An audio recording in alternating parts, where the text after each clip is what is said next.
Thank you very much, Rob. Really, you speak to our heart, and you represent exactly what we try to tell Canadians, our fellow Canadians. We need to bring more of Africa to Canada, and we see the potential that we can share more than what we have already shared. You have talked about the three legs of what we can do or what Canada does in Africa.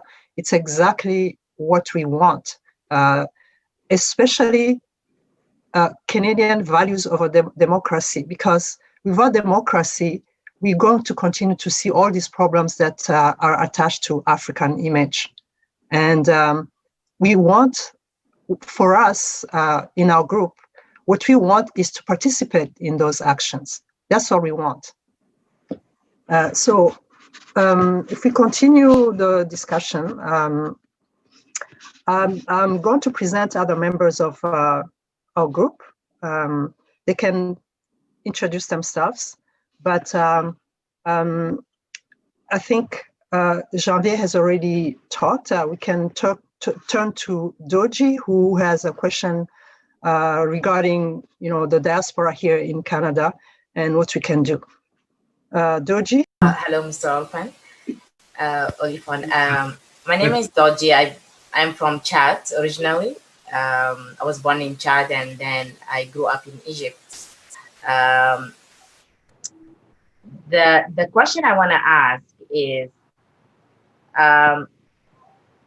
there is great potential exists for Canada to partner up with Africa. What do you think is missing to expand the partnership between the two continents, between the two countries or continents? So first rule is I'm Rob, no Mr. Oliphant. Just let's get that out on the table now. I like that. Whenever I hear Mr. Oliphant, I look for my father hanging around behind me. So out in public, call me Mr. Oliphant, sure, if that helps you. But here in the family, call me Rob. Okay. What's missing? Well,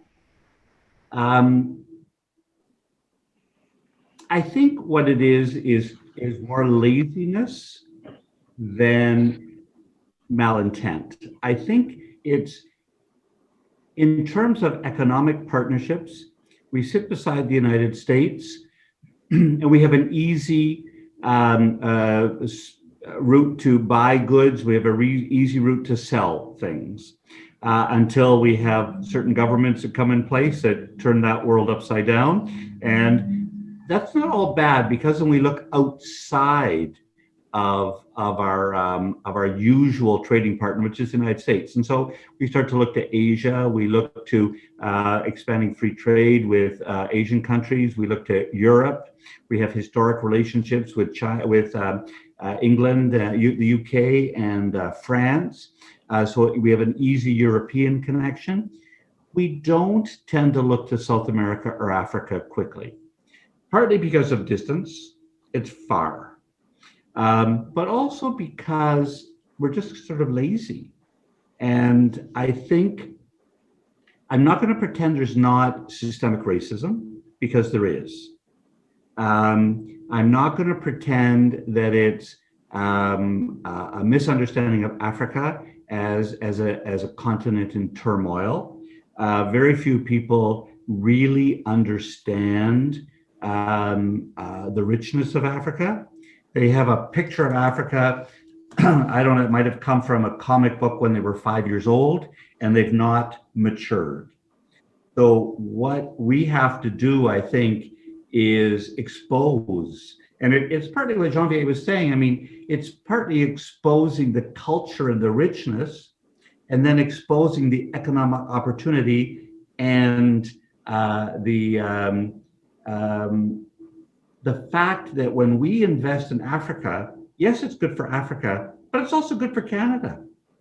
Like it's a win-win situation.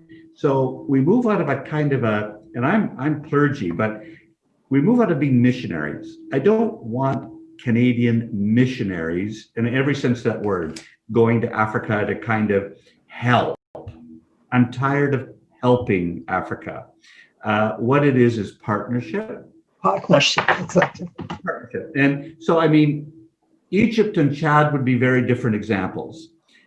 Chad is not nearly as far along in development as Egypt is. Now, Egypt has huge disparity with 5 million homeless people and all that kind of stuff, but they have a robust economy and they do business in a fairly Western style. So we have opportunities in Egypt that may be easier than in Chad, because in Chad we have other development issues we're still working on. But that doesn't mean we end there with Chad. We work with Chad to bring it to a place where there is, and I don't measure success in terms of matching our lifestyle, because the reality is it will not be the same. I look at Janvier and just, my God, that name in Canada sounds cold, But in Burundi, Janvier is not cold. Janvier, it's practically equatorial, so it's easy. But Janvier, so it's not going to be the same, and we're going to have a different agricultural role. But we know that some things need to be worked on. Women's rights for women and girls. That's a huge issue, because we know that when a village or a town or a city where women are participating equally, we know that whole village does better. And so that's where our agenda is.